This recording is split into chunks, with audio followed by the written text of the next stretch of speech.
Hi everyone, it's Dr. Goel here from Peak Human Labs podcast, and today's guest is Greg Mckettrick. He is a compounding pharmacist with over 30 years of experience, and he's been working extensively with patients with various manners of sexual dysfunction, and his work with ED patients has allowed him to develop the prostatectomy penile rehabilitation protocol, which is used by urology clinics around the country and has been published in numerous articles. He has recently joined Revelation Pharma, a nationwide network of specialized compounding pharmacies, as clinical liaison for men's health. He's also the chief medical advisor for the BHRT Training Academy, as well as having designed their men's health module, and he is a member of the Berkeley Life Scientific Advisory Board. I think this is going to be a great talk all about the science of nitric oxide, especially focused on sexual health. I do hope you enjoy it. Subscribe to our channel if you think it's worthwhile, and we will talk to you soon on the other side. Hi, Greg. How are you? I'm doing very well, Doc. How are you? Good. Thanks for taking this time to join me on this podcast. So, where are you located? Where are you at right now? I'm in North Carolina, a little bit south of Charlotte, North Carolina. Right. Okay. Awesome.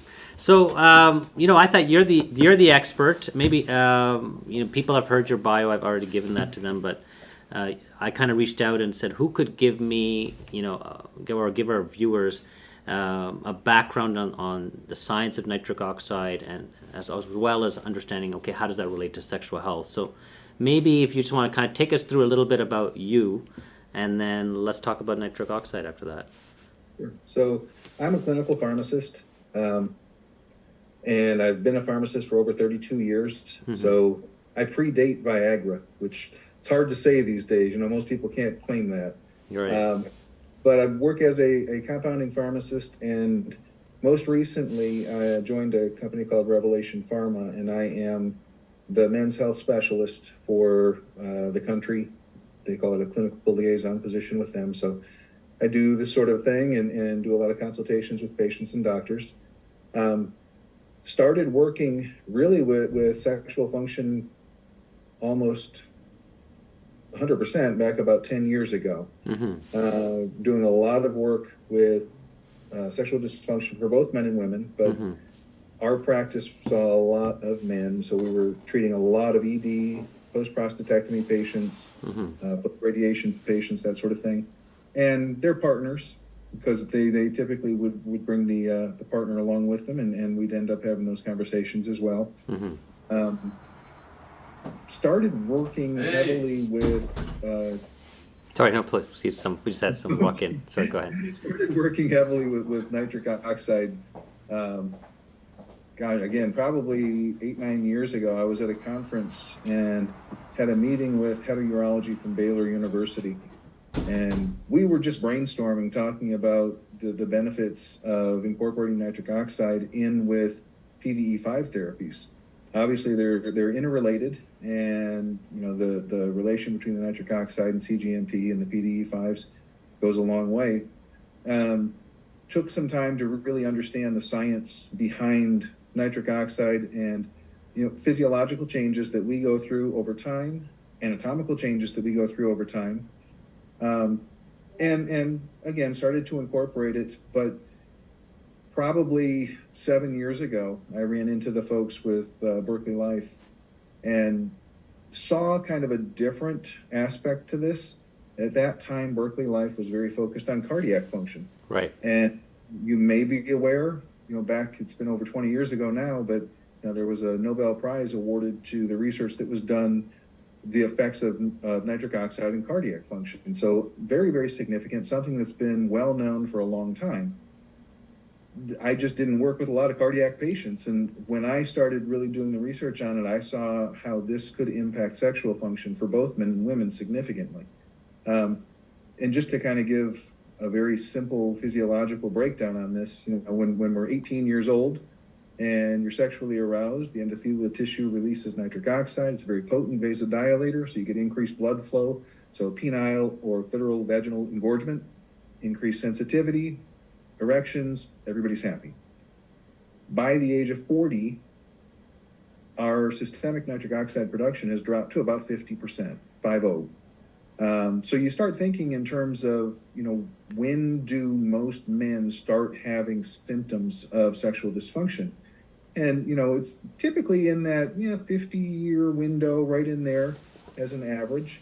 So by that time, there's a significant depletion in the nitric oxide production. And again, that's for both men and women. Mm-hmm. By the age of 60, that level drops to about 15%. Right. So physiologically, what plays along with that is vaso-occlusion, cardiac dysfunction, and, we call erectile dysfunction kind of the canary in the coal mine for heart disease, simply because for a lot of men, the first indication that they're having issues with cardiac function really is erectile dysfunction. They're so closely related. So, that tied in very closely with our work. And, from there, we just kind of spun this out and really incorporated nitric oxide into a lot of our therapies. So let's take a little bit step back for the viewers a bit. So the nitric oxide, I understand there's two major pathways to produce nitric oxide. Is that right? That's correct. One through the arginine pathway and one through the nitrite or nitrate. Nitrate, yeah. Yeah. So maybe just take us through that, because I'm curious that do we know which of these pathways gets affected more with aging, or is this like both of them are going down? Right. No, absolutely. Great question, because the significance of that, it follows right along with our natural nitric oxide production. The L-Arginine pathway, which again, majority of the products that are out on the market, if you're going to your health food store, your vitamin store, most of the nitric oxide products are going to be amino acid based. So there'll be L-Arginine, citrulline, right, pycnogenol. A lot of these like workout type things too, no? Right. They all have this. Yeah, they all have this. Yeah.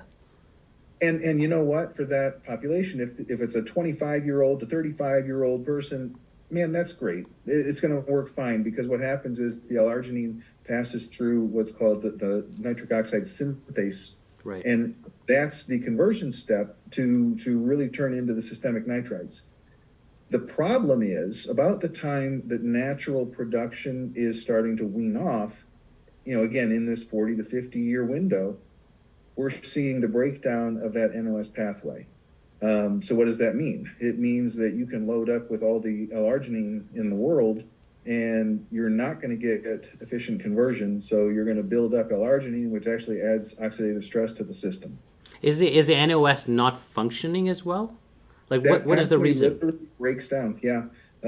Just as, like I said, as the natural production in our system starts to fall off, the nitric oxide synthase starts to just become not reliable, and that conversion with the L-Arginine is not efficient any longer. Okay. So the other route is using a dietary nitrate. Got it. So that's where you start to see a lot of the incorporation of these beet supplements, healthy greens, products that are using potassium nitrate, that are using arugula and spinach and these sorts of things. So these things are found in the diet. Like one could theoretically get nitrates from the diet, but I understand there's a huge variation depending on how the vegetable was grown. And right. Is that correct? Like fertilizer Absolutely. Use and all that? Absolutely. And again, if you're walking into a typical grocery store, the produce that you're getting off the shelf, yeah, it's already gone through the process. It's probably been shipped frozen, and it's deteriorated. It's not a farm to table, so to speak. Oh, okay. So does this organic make a difference in this case? Well, certainly. And it's very difficult, and I'm sure you know this, but for something to actually be organic, truthfully organic, that is an undertaking. It's not just, I didn't use fertilizers or pesticides on my fields. Right. It's what was done to that field a decade ago, what was done to the adjacent fields, what's in the environment for that to actually be called a true organic, because it's going to absorb from the environment in total, not just in that dirt it's planted in. Got it. Right. So I always have the conversation with patients. I'll show them the dietary chart and say, hey, listen, you can do this. You can do this through diet, eating beets, arugula, spinach, cucumbers. And, the problem is most people just don't eat that way. And especially now, the way the economy is, it's expensive. Right. It costs a lot of money to eat healthy.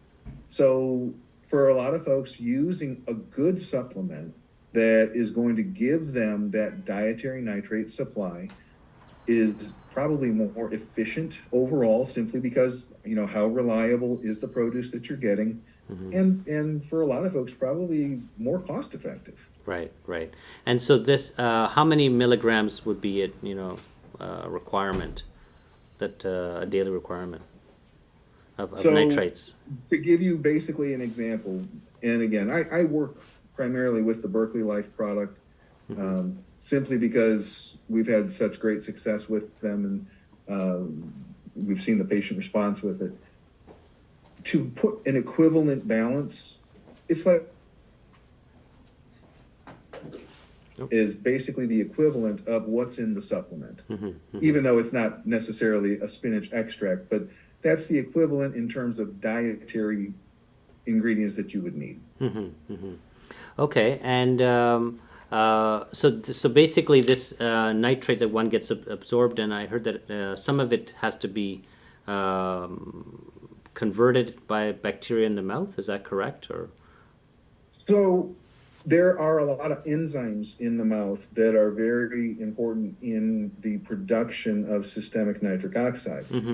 So the oral cavity is very important. People who use a lot of these antibacterial mouthwashes, or people who vigorously brush their tongue, they actually can reduce or eliminate the necessary enzymes for natural nitrate production from the oral cavity. And very similar to that, certain medications, especially like proton pump inhibitors, they change the gastric flora to a point where, again, you're just not getting efficient nitrite conversion because you've changed the environment. So again, depending, there's other disease states, but those are a couple of real simple examples of instances where, even if you were eating right, you're not going to be getting the systemic nitrates from your diet. okay, because they're using some type of mouthwash or things They're like basically changing the enzymatic and bacterial and even the pH in the system. Yeah. So when people are taking the supplement, let's say they're taking the Berkeley Life supplement, do they still need to be careful about the mouth care or not using these products, or they don't need to worry about that? It's important because, again, those enzymes are very beneficial. So I would never say disregard that. At the same time, they are going to be getting sufficient nitrites from the supplement. Will they benefit if they avoid using a particular product that's going to reduce enzyme, that's going to change the gastric flora? I'm probably one of the most anti-medicine pharmacists you'll ever meet. But when you talk to people and they've been on a proton pump inhibitor for 15 years, right? And literally, that's why I have no hair, because I literally pull it out as I'm having these conversations with people. These are things that are acute care only. They're not meant to be taken for the rest of your life. So again, I'm always a big one in advocating, do the right things. Obviously, if you can change your diet, that's going to benefit. If you can change the oral flora and the gastric flora, that's going to benefit. But in the meantime, man, get the supplement in your system. Okay, so one takes the supplement. Let's say they're taking the supplement. I understand it's like a twice-a-day supplement. So what's happening next? It's the same NOS acting on it to convert it, or is there some other pathway? It doesn't go through the NOS pathway because it's a direct dietary absorption. Literally, and typically with the Berkeley product, they take 2 capsules at the same time. Most people take it just once a day. Okay, once a day. And within 90 minutes, you actually will see the change in systemic nitrite levels. And it's very easy because they have a patented test strip. It's a saliva test strip. And you can do the before and after test when you're taking the supplement. In fact, we do that with patients all the time because it's a great diagnostic, just to show them, here's what your level is now. Give them a couple of capsules of the supplement and then recheck them in 90 minutes to show them what the difference is. And, generally speaking, they're going to have their own subjective response to the medication, to the supplement, and they're going to be able to tell you what the palpable differences were. But having that capacity to actually show them very quickly in a 10-second test, that's a wonderful tool. And how does it get to nitric oxide? Because that's what needs to be released by the endothelium, right? Is that so? Right. Does it nitrate? So how does that get converted? Nitrites that are in the system Right. are converted to nitric oxide gas in the body. So that's where you're going to get that release from the endothelial tissue. That's what's really acting on the cell walls, causing vasodilation and allowing for that increased blood flow. That's just happening. That's not a hard conversion. That's happening. No issue there. Natural physiological process. You don't have to manipulate that one. Right. And so interestingly, my wife, who's taking nitric oxide supplement, I got her to take it. She was complaining of a flush. Have you heard people having a flush, and why is that happening? Why some people have it? So, and again, it depends on the ingredients.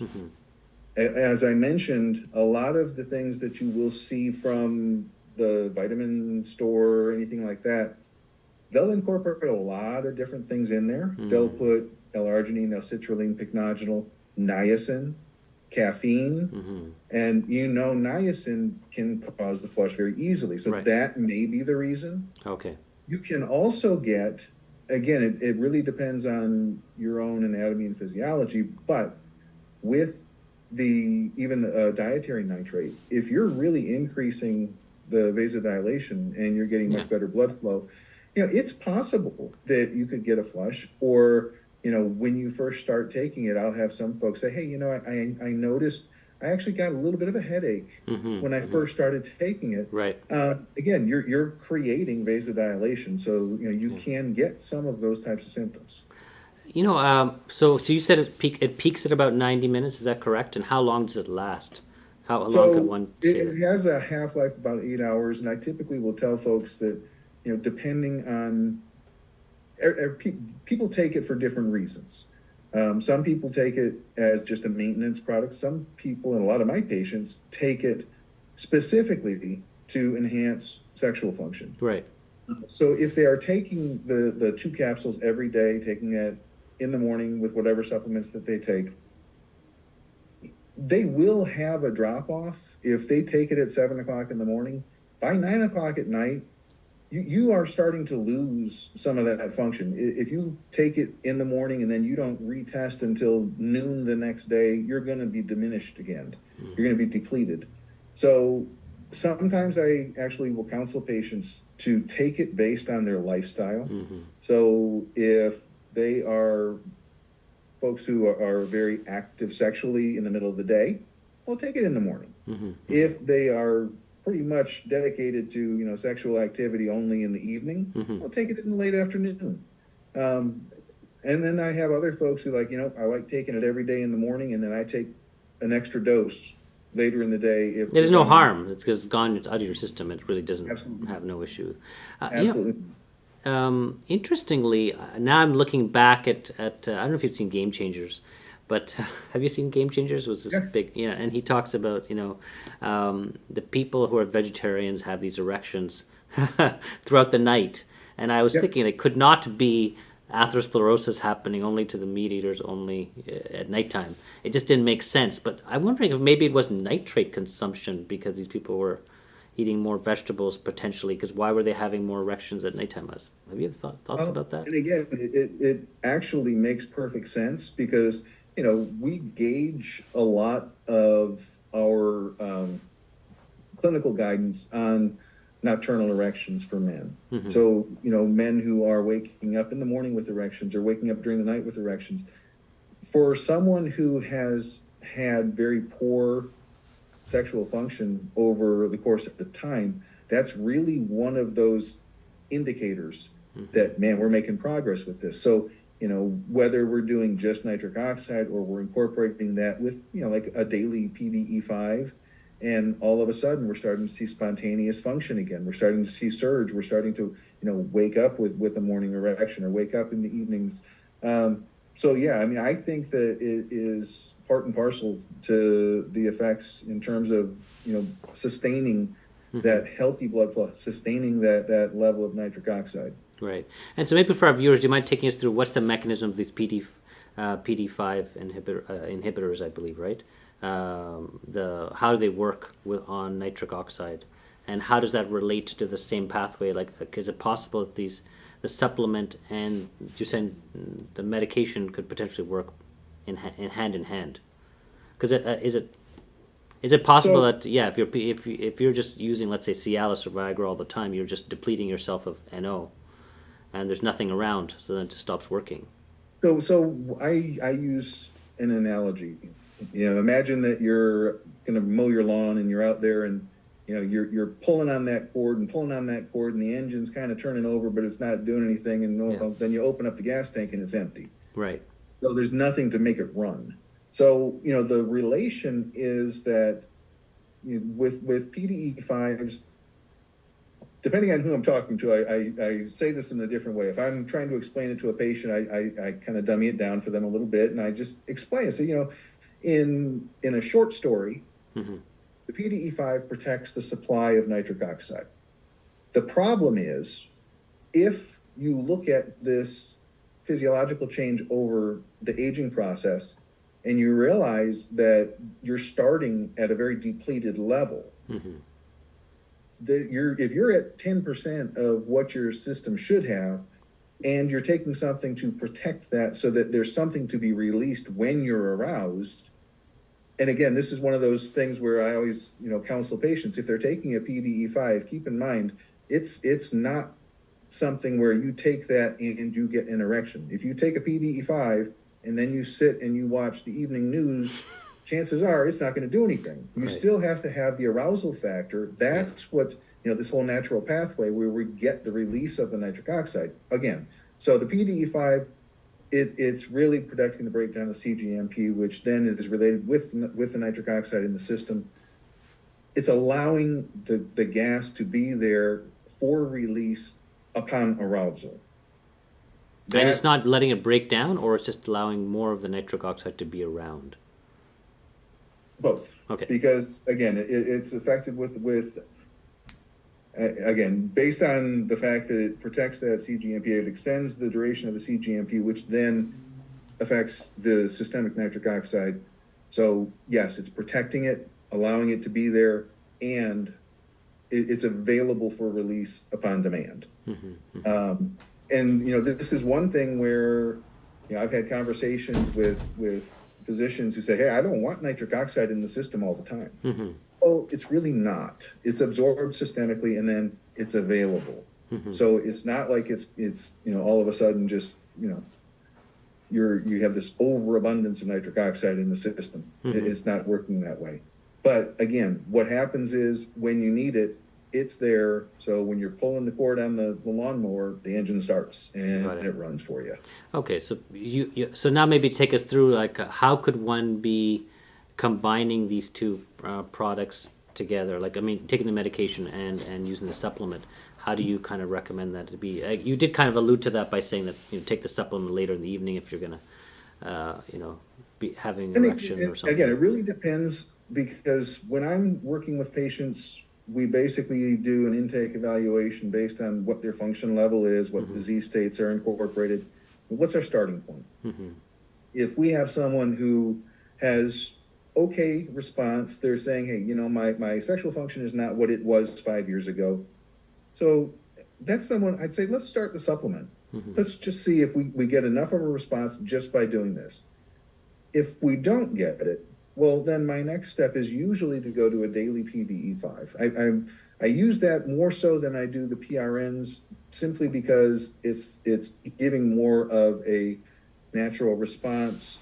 It's an on-demand function. That way you're not having to plan ahead.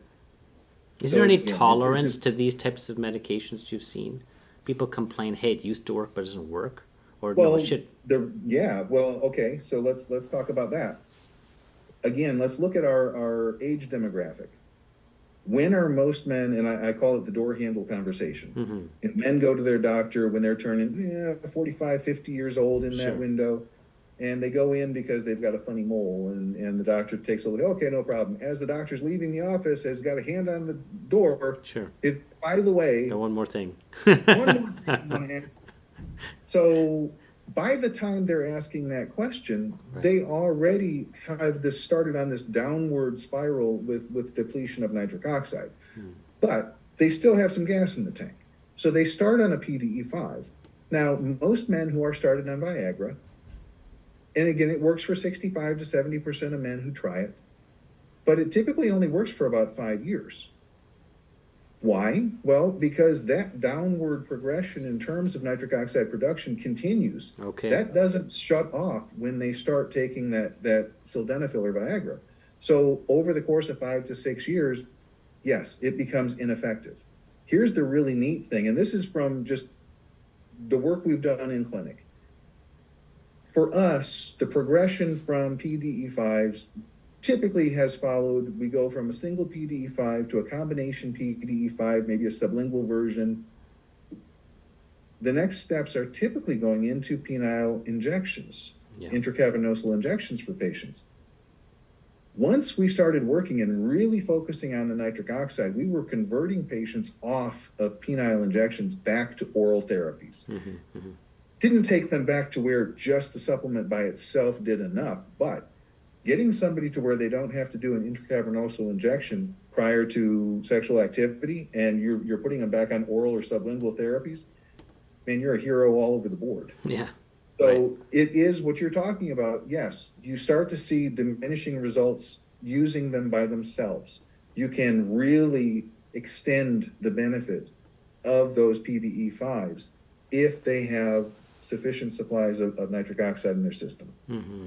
Yeah, I was thinking that are we like depleting the use, nitric oxide? Like you said, the gas is leaving, then Right. just, then how can the medication work? I'm just wondering. Right, exactly. Because again, like I said, if you're I use the simple expression, if you're down to 5% and you're protecting that supply, there's just not much there to work with.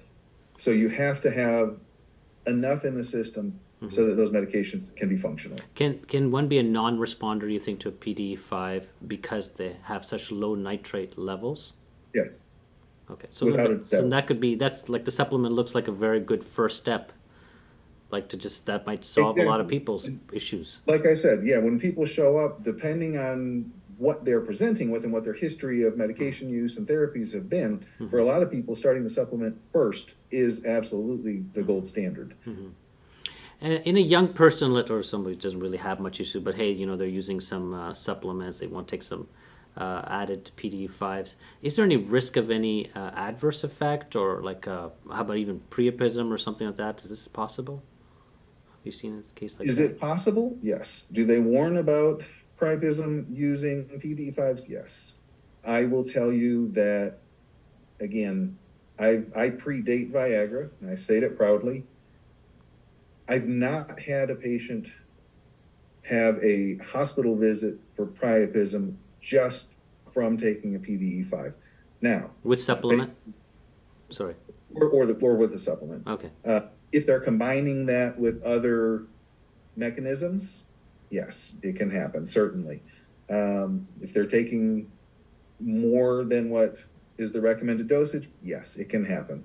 But for majority, and again, when I say majority, I'm talking about pretty much everybody that I've worked with. Right. I've not seen priapism. And again, I mentioned penile injections. We are very cautious with those patients simply because the mechanism of action is so completely different. And, you certainly can see the essential hospital visit for priapism with those if you're not careful. So, yeah, but the PDE5s in the supplement, it is extremely safe. Okay, that's great. Okay, perfect. Anything else that is happening on the front? Like, where do you think things are going with this area of of science of nitric oxide and? Oh man, what other so many different things because they're studying nitric oxide. Obviously, I focus a lot on sexual function, and right. We're talking about men, but we're actually starting clinical trials now for both men and women with nitric oxide and sexual function because, as I mentioned, blood flow is essential for both men and women in terms of sexual response. For women, it's a clitoral erection. It's vaginal engorgement. It's increased lubrication. It's increased oxytocin production. So, you're not only affecting natural lubrication and engorgement and sensitivity, but orgasmic response as well. So again, these are extremely relatable for both men and women. There's a lot of studies that are kicking off now in terms of vaso-occlusion and nitric oxide. So, it's one of those, is it the chicken or the hen? Is it heart disease? Is it erectile dysfunction? Is it vaso-occlusion? Or is it just really all one thing where we see this pathway? We're seeing the diminished response, the diminished blood flow, which in turn is feeding this vaso-occlusion. And again, kind of it's all of this combined that's leading to the bigger problems.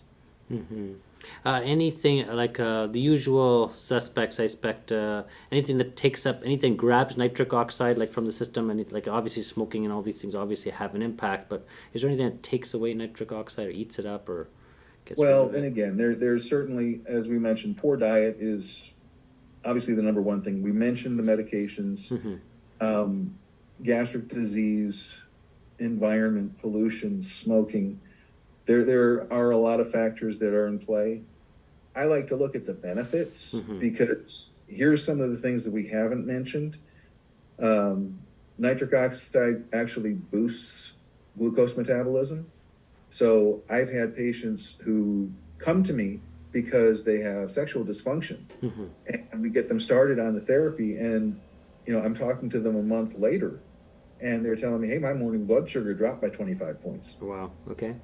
Or, patients with, deep vein thrombosis or neuropathies, huge benefits. I was using it for a guy who had kind of a very early gangrene of his foot. And I think it was making a difference there to help improve blood flow, and he avoided an amputation.